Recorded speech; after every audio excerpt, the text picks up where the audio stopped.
There are moments in life when everything feels like it's moving forward except you. When people around you seem to be getting promoted, recognized, celebrated, while you're stuck behind the curtain, wondering if you were somehow left out of the plan. You look around and think, what am I doing wrong? Why hasn't it happened for me? Why does it feel like I've been forgotten? And deep inside, that small but sharp voice whispers, maybe I missed my moment. Maybe I've been overlooked. But today, I want to tell you something that can shift your entire perspective. You haven't been left behind. You've been reserved. What looks like rejection was actually divine protection.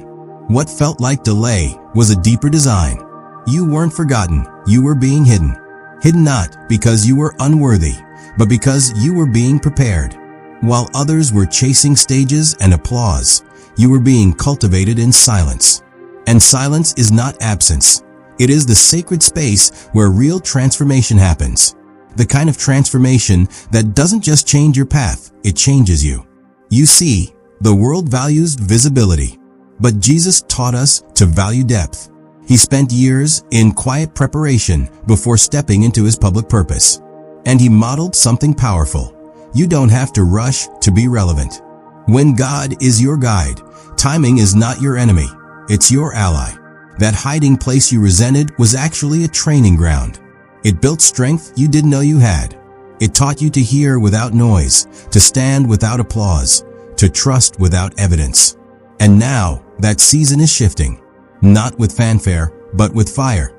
Not for attention, but for assignment. And that's why something is starting to rise inside you. It may feel unfamiliar at first, like a new version of yourself waking up. You'll start speaking with a clarity that even you didn't expect. You'll stop second-guessing every decision.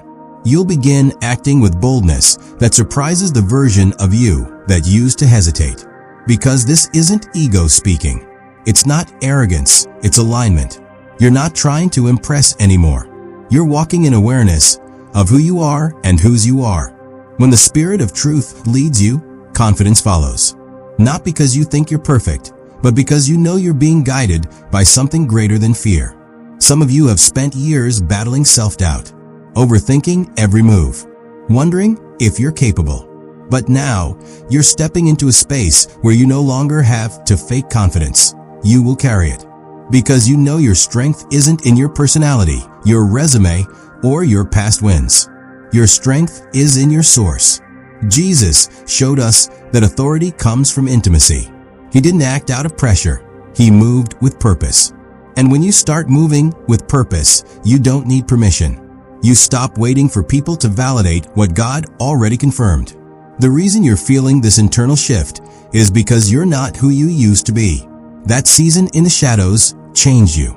The isolation, the waiting, the disappointments, they all did something deeper. They burned away the need to be approved by people. They purified your motives. And now you walk lighter, not because you escaped hardship, but because you grew through it. You're not rising with noise. You're rising with clarity. And when clarity meets purpose, the results speak for themselves. But here's what may surprise you. This version of you won't be understood by everyone. Some people will still try to relate to the old you. They'll talk to you like you're still carrying your past wounds, your past insecurities. But when they encounter you now, they'll feel something different. They'll see someone who isn't striving anymore. Someone who walks with peace.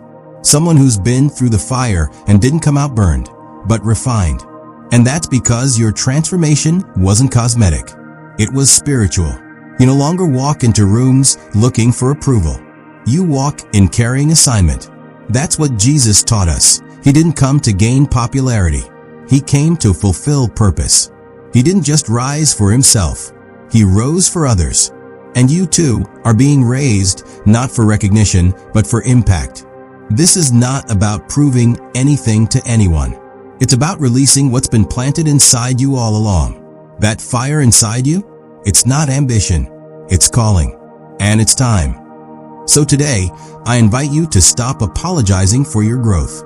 Stop shrinking to fit into spaces you've outgrown. Stop doubting the clarity you now carry. You were hidden for a season, but not forgotten. You were being forged for a future where your voice would matter. where your presence would carry purpose. And now, that purpose is rising, not in a way that inflates your pride, but in a way that ignites your mission. You're not stepping into this new chapter as the same person who entered the last one. You are someone transformed, someone purified by silence, matured by stillness, and strengthened by surrender. And from here on out, you don't have to force anything. You simply have to flow. The hesitation is behind you. The alignment is here. And when your inner world aligns with the one who formed you, everything around you starts to shift. Because you're not walking alone, you're walking in power. There's something about knowing who you are, not based on your achievements, not based on others' opinions, but rooted in your origin. When you know you were formed with intention, designed with purpose, and shaped through fire, you stop settling for average. You stop shrinking to be accepted. You stop apologizing for being different. Because different isn't defective, it's destined.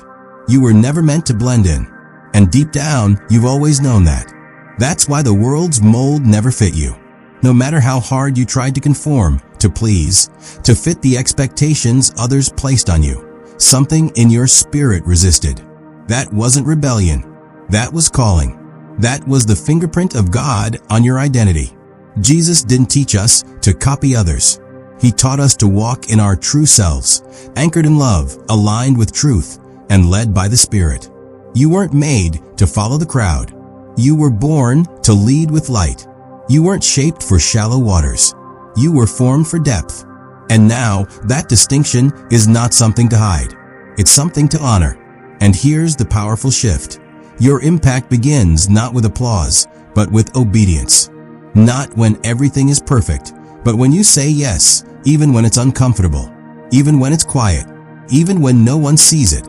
That yes, the quiet one, the scared one, the trembling one, is what heaven responds to. Jesus never asked for perfect people. He called for willing hearts. Willing to be shaped, willing to grow, willing to say, "Here I am. Use me." And when you surrender like that, you don't have to force your way into impact. It flows from within. You don't strive, you release. You don't manufacture influence, you embody it. This new season is not about adding more pressure to your shoulders. It's about letting go of old limitations, false identities, toxic thoughts, and the lie that said you're not enough. You are enough. Not because you've checked every box, but because you carry the oil of divine anointing. And it's that oil, not your talent, not your status, that breaks chains, opens doors, and prepares the way. The impact you will make will not come from effort alone. It will come from overflow, from being so full of truth, purpose, and peace that it can't help but spill into every space you walk into. And if you're still thinking, but what about the time I wasted? The opportunities one lost? The seasons I messed up? Let me tell you something loud and clear. Nothing has been lost. Nothing is beyond redemption. Jesus didn't just teach us to move forward. He taught us to recover. He taught us that what feels dead can be raised again. That delay does not cancel destiny. That broken pieces can become holy instruments. You haven't missed your moment. You're stepping into the right one. What looked like loss was preservation. What felt like death was just a pause for resurrection. And in this season, you'll notice some shifts. Some people won't understand you anymore. Some relationships may fade. Don't be afraid. Don't cling to what I'm pruning. Growth demands space. And I'm clearing room for alignment. People who don't just tolerate your purpose, but honor it. People who don't compete with your growth, but protect it. Divine connections. People who see the flame in you and fan it, not fear it.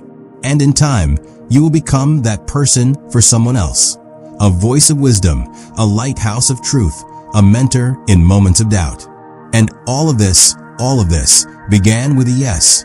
A yes that didn't come in strength, but in surrender. A yes that didn't always feel brave, but was brave. Because it came from faith, from trust, from love. That yes has opened doors you can't even see yet. That yes has moved mountains. That yes is the reason you stand at this divine threshold today. And now, with heaven's breath at your back, it's time. Not to reach the end, but to walk in the beginning. This is not your climax. This is your commission. The real work, the lasting work, starts now. So rise. Not with pride, but with purpose. Not for applause, but for assignment. Not to prove anyone wrong, but to prove that faith still works. That hope still rises. That those who surrender, even in silence, never go unseen. And now, my friend, it's your time. Step forward. And don't look back.